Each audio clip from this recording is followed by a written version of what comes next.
हम गुंजन चौधरी मैथिली गुंजन चैनल पर समस्त मिथिलावासी के प्रणाम करै छी।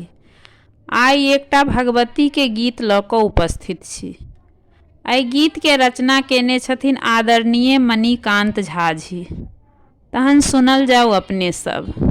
महिमा अहाँक अपार हे जननी, महिमा अहाँक अपार, महिमा अहाँक अपार हे जननी, महिमा अहाँके अपार।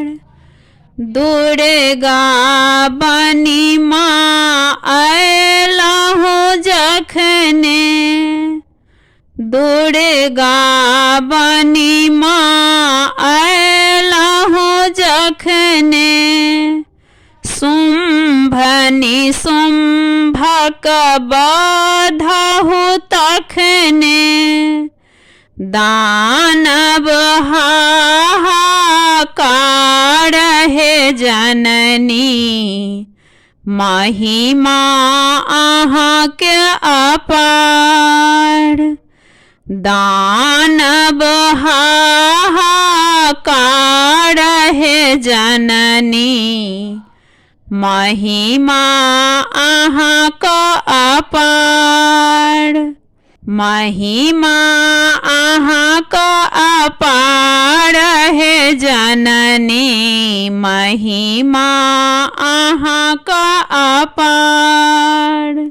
काली रूपक करी की वर्णन, काली रूपक करी की वर्णन, गाबि रहल गुण अखनहु जन जन, काली रूपक करी की वर्णन, गाबि रहल गुण अखनहु जन जन, रक्त बीज संहार हे जननी, महिमा अहाँक अपार।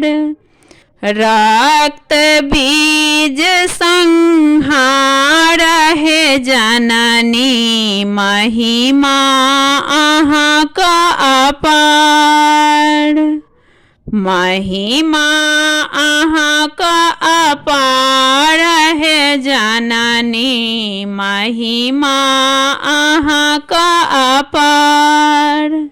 संतति हित माँ छियै दयानी, तारनी तारा मातु शिवानी, संतति हित माँ छियै दयानी, तारनी तारा मातु शिवानी, मणिकांत कल जोड़ी ठाढ़ हे जननी, महिमा अहाँक अपार।